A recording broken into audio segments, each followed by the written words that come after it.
Hi Virgo! Kamusta? Welcome back to Pinay Angel Tarot. This is your February kapalaran para sa mga Virgo. Love reading, although baka may mensahe din sa career nyo. Tingnan natin. Depende kung anong cards ang lalabas. So, kamusta kayo guys? Take note na general reading to kaya maaaring mag-resonate o hindi. Pero pag nag-resonate, i-comment nyo para alam ko. Okay? Kung kailangan nyo po ng gabay, pwede kayong magpa-private reading sa akin. Message nyo lang ako sa Facebook page ko, Pinay Angel Tarot, or sa Viber or sa WhatsApp para mas mabilis. Nasa description box po yung contact details. And sa mga nagtatanong naman about crystals, marami at iba-iba po. Punta kayo sa Instagram ko. Tingnan nyo doon kasi nakapost po pati yung mga benefits at mga detalye. So, message nyo na lang din ako. Meron tayong crystals for love and to attract money, wealth, prosperity, and abundance. Siyempre, for new beginning kasi magsa-start na ang Chinese New Year. And meron din for protection, motivation, creativity, for motivation, and marami pa pong iba. So, i-message nyo na lang ako, guys. Okay. So, ito na yung mga cards nyo. Okay, tingnan natin ang unang mensahe para kay Virgo. Focus your mind. Thank you, angels, for helping me to focus on my priorities. So, talagang nakafocus ang isip mo ngayon. Nauna mo yung mga priorities mo. Okay, mukhang meron kang pinag-aaralan. Next card. Oh, wow. Telepathic. Kita mo magkapareho, oh. Sasabihin ko sana kanina na mukhang nagbubukas yung intuition mo or yung third eye chakra mo. So, ang ibig sabihin lang naman yan ay lumalakas ang intuition mo. So, close soul connections are harmoniously synchronized, creating moments of telepathy. Parang nababasa mo na yung isip ng person mo or yung taong kadil mo. Ayan. Next card, rejoice, embrace your loving connection and rejoice. Wow! Saya nito, 222 on the clock. Okay. From the tarot naman, ang overall energy mo is the Hermit. Ikaw to. Ayan, Virgo energy to, guys. Mukhang meron kang pinag-aaralan. Meron kang inaayos kasi may mga bagay na hindi mo maintindihan connected sa mga pangarap mo. Kita mo may mga stars. And may hawak siyang lampara. So, yan yung clarity. Nagkakaroon ka ng clarity kung anong kailangan mong gawin para sa sarili mo. Priority mo ang sarili mo. Okay. Ang focus mo, 3 of Pentacles. Meron partnership. Again, nakita ko meron kang pinag-aaralan. What crosses you? Yes, mukhang meron kang kadil na person dito. Sinusuportahan yung isa't isa. Tinutulungan yung isa't isa. What crosses you is Ace of Cups. Yung nga lang parang ayaw mong mag-invest ng emosyon. Kita mo parang ayaw mo pansinin yung taong kadil mo. Although connected ka naman talaga sa kanya. Pero emotionally, gusto mong unahin yung magpapasaya sa'yo. What lies below is 4 of Pentacles. Mukhang naayos mo ng sarili mo, kaya pinoprotektahan mo yan. Ayaw mo munang mag-take ng risk or ayaw mo ng anything na alam mo yon, ayaw mo i-compromise yung peace of mind mo, kaya mas gusto mo mapag-isa.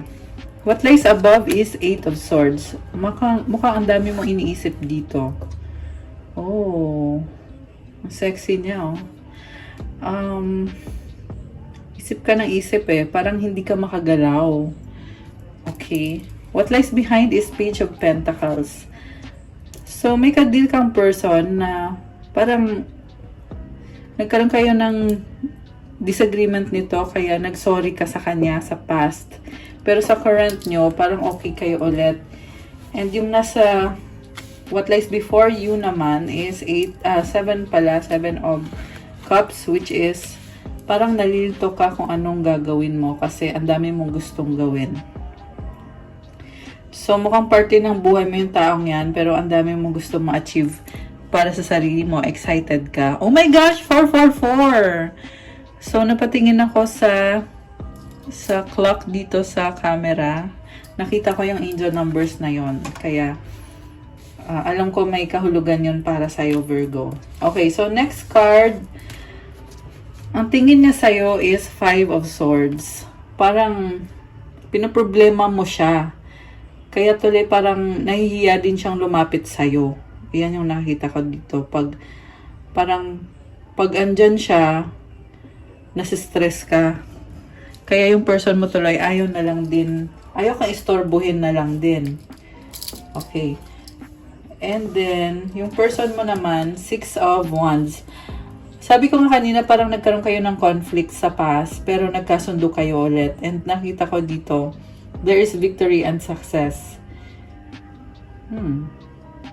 Baka yung person na ka-deal mo, maraming nakakakilala dito, sikat siya or nasa spotlight siya. Very caring. Posible maraming tinutulungan yung person mo. Mutual energies is Two of Pentacles. So, tinatry nyo naman mag-adjust kasi gusto nyong i-manifest yung relationship nyo or gusto nyong mag-work out yung relationship nyo. Love life nyo, tsaka yung career nyo, tinatry nyong i-manage, pinagsasabay-sabay nyo.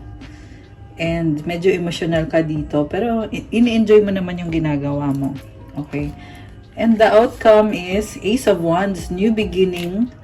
Parang nakita ko dito merong attraction. May gusto kang mangyari dyan sa connection nyo. Pero bagong-bago pa yan. So, andun yung natatakot ka, nagda-doubt ka kung mangyayari ba talaga yan. And nakita ko yung motivation mo dito. Also, there is attraction. Okay. So, mag-clarify tayo, guys. Itong cards na to ang gagamitin natin. Bakit? Bakit si Virgo ay tumalikod dito? Kahit may partnership kayo, pero tumalikod ka. Nine of Cups, Page of Cups, Ace of Pentacles. Sa bottom of the deck is Three of Cups. Oh, okay naman pala kayo eh. Pero, kontento ka naman, masaya ka naman sa kanya. Pero, hindi ka muna pwedeng mag-enjoy masyado sa love life. Although, andyan yung opportunity. Parang yan yung nakita ko dito. Andyan naman palagi yung opportunity. Kaya ka tumalikod. Kasi parang iniisip mo na mahalaga din yung finances or yung work mo. Yung love naman makakapaghintay. Parang yan yung nakikita ko dito. Kaya pinapahintay nyo yung love. Maghintay muna yung love kasi busy pa si Virgo. Two of Wands. Oh, okay. Meron ka kasing pinapangarap eh. Kaya pala. Meron kang pinapangarap. Para din naman to sa inyo. Pero alam mo, may nakita kong na-stress ka dito. Kasi yung hinihintay mo, feeling mo, ang hirap abutin. Kita mo merong ahas sa liig niya. So, it's weighing you down. Ibig sabihin, parang gusto mo nga yan, pero humihina yung loob mo kasi nasi-stress ka. Ayun. Siguro ma-advise ko lang, huwag mong stress yung sarili mo. O, lumabas ulit, Hierophant. Very idealistic ka kasi, ang taas ng standards mo. Ito din nga yung sasabihin ko kanina. Masyado mataas yung standards mo, kaya malaki din yung pangarap mo. And, mahirap din abutin yung pangarap mo. Okay. Queen of Wands. Wow. Sa totoo lang, mukhang maraming humahanga sa'yo. Oh, wow. May star ka dito, oh. Okay. Pero, i-clarify natin ngayon, bakit parang hindi makagalaw si Virgo. Okay. Seven of Swords. Ace of Swords. Ten of Wands. Bakit ganito? Kasi parang may burden ka, kaya hindi ka makagalaw. Parang umiiwas ka. Umiiwas ka kasi gusto mo na, parang nagmamadali ka dito eh. Nakikita ko pinipressure mo yung sarili mo na naman, Virgo. Iniisip mo, oh my gosh! 3-3. 339 pala. Akala ko 333. Sorry, my bad. Baka, baka 3 yung birthday nyo or 9. 9 is September din naman eh, Virgo season. Anyways, napipressure ka masyado. Kaya ka umiiwas sa person mo. I feel like pati ibang tao, iniiwasan mo na din. 4 of Wands, commitment. So, you are very much committed. Okay. Anyway, next natin ika-clarify. Ito, problemado ka. Pinipressure mo masyado sarili mo. Grabe. Okay. Next natin ika-clarify is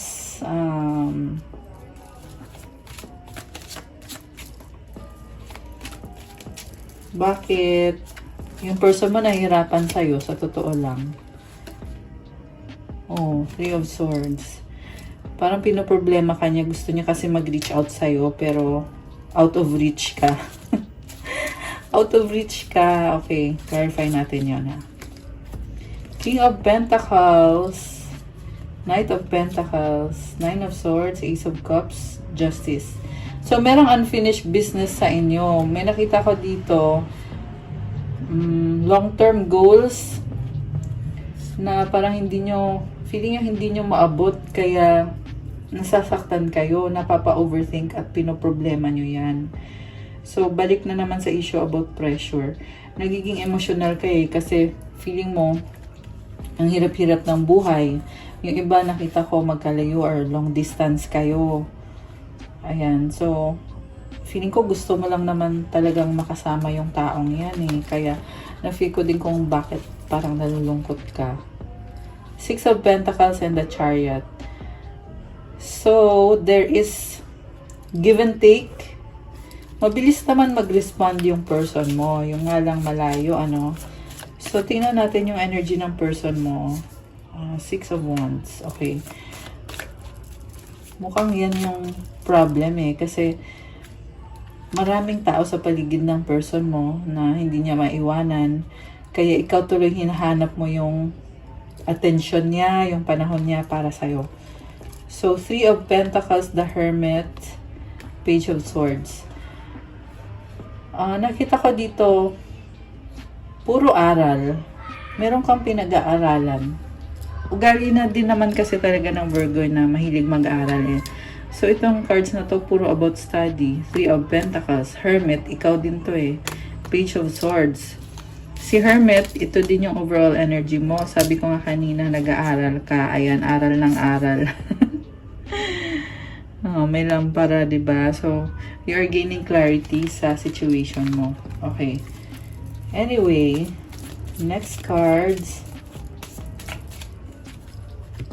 King of Wands, 4 of Cups, the Tower. Oh my gosh. Oh. Merong nagkakagusto sa'yo, pero hindi mo tinanggap yung offer. Ayan, Virgo. Ayan, hindi mo tinanggap. Okay. Siya din ba yung person ni Virgo? Yung nag-offer niyan, siya din ba? Or ibang person ba? Siya ba or iba? Parang siya yan kasi committed kayo eh. 4 of Wands. Baka nag-offer sa'yo ng commitment. Oh my gosh, White Numen. This is a good card. The Sun. So may nakita ka dito na babalik or pagbabalikan or pagsisimula ulit. Kasi yung Sun bagong simula to guys eh. Nawala kasi tong taong to, inunan niya yung sarili niya. Tapos ngayon, ito na siya bumabangon, bumabalik, lumalaban ulit. Ayan, palaban. Pero ikaw ata to na pinipigilan mo pa rin yung sarili mo. Kahit andyan na ulit yung person mo. 6 of Swords, the Lovers, the Emperor. Oh my gosh. So, merong nag-iisip about making a choice or decision. Emperor, 7 of Wands. Oh, grabe. Baka may kadikang Aries or Gemini. Meron ding air signs. Gemini, Libra, Aquarius. Okay. Anong outcome dito? Two of Swords, the Judgment card. Again, making a decision, King of Swords. Wise decision. Mukhang nakita ko dito, binubuksan mo yung isip mo. Pero hindi ko alam kung may decision na ba. Parang meron na. Ayan, although nasa process ka pa lang na iniisip mo, pinag-aaralan mo. Okay, pero malaking decision at magdadala ng malaking pagbabago to para sa'yo, Virgo. Ito po, tayo ng outcome cards dito sa tarot deck na to. Anong outcome para kay Virgo ng relationship na to? Okay. 7 of Swords, 4 of Cups, the Devil. Umiiwas. Umiiwas ka pa rin. Hindi ka makagalaw. Bakit gano'n? Nakita ko naboboard ka pero hindi ka makagalaw.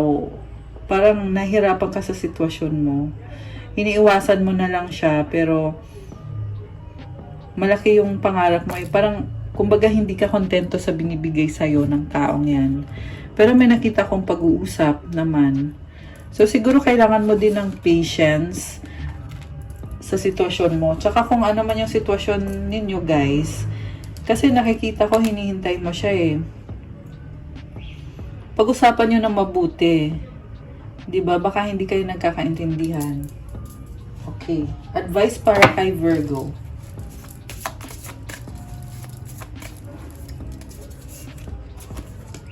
Forgiveness. Oh my gosh. Healing comes from acceptance. Help me, dear Lord, to fully accept what is, knowing that this alone will open me to the new. Acceptance daw yung solusyon. Kapag tanggap mo yung sitwasyon ninyo, magkakaroon ng healing at ng forgiveness or kapatawaran.